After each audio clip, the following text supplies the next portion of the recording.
It was December 20th, 1996. Scream had just released, and my friend was practically pushing me out the door. We loaded into my car and began the long drive to the cinemas. He was blabbering on for so long, I had to drown out his voice as we drove.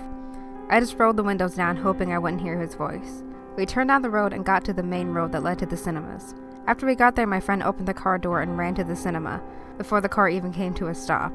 I parked the car and tried to catch up with him. I soon found him at the concession stand, buying popcorn and soda. We paid for our tickets and walked down the hall to the room showing Scream. We found 2 empty seats way in the back, so we sat down and waited for the movie to start. The lights in the room soon dimmed down and the movie started playing, so we focused our attention on the movie.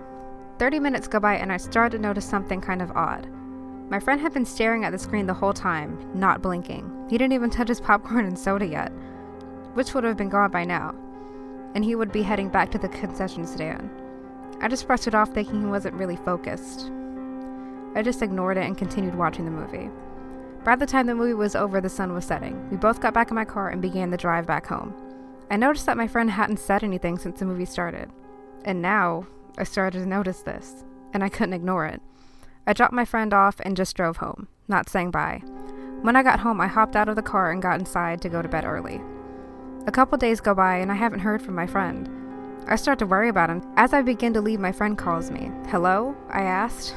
Suddenly my friend's voice came through the phone, but his voice was deeper. "What's your favorite scary movie?" I laughed at my friend's crappy ghost face impression and began talking. "Alright, Gary. Good job, but you're not scary," I said. Gary laughed and hung up. I'm not gonna lie, I was kind of freaked out. And then suddenly the power in my house went out. I quickly ran upstairs and locked myself in my room, hiding under my bed. Then I'll never forget what I heard. Footsteps on the first floor, walking into every room down there. Quietly, I snuck to my window and opened it. Slipping out of the small crack, I fell to the ground and hurt my arm. But due to the adrenaline pumping through my body, I felt nothing. I started sprinting across the street to my neighbor's house. I knocked until a middle-aged woman answered. Out of breath, I asked the lady to use her phone. She seemed worried and let me use it, and no doubt she got more worried when I called the cops saying there was somebody in my house.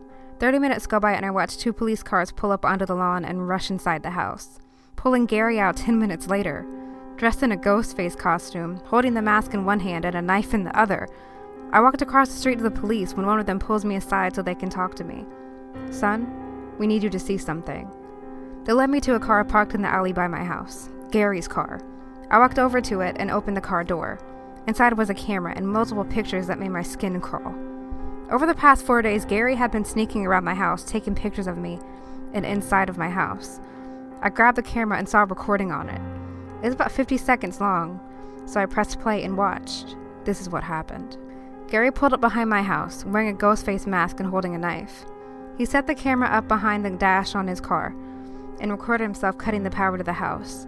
He soon began to try to open the back door, and it was unlocked. He walked inside, and that was when I heard him walking around the first floor. Then the video ended. The cop faces me and begins talking. "Don't worry, I doubt he'll be out anytime soon.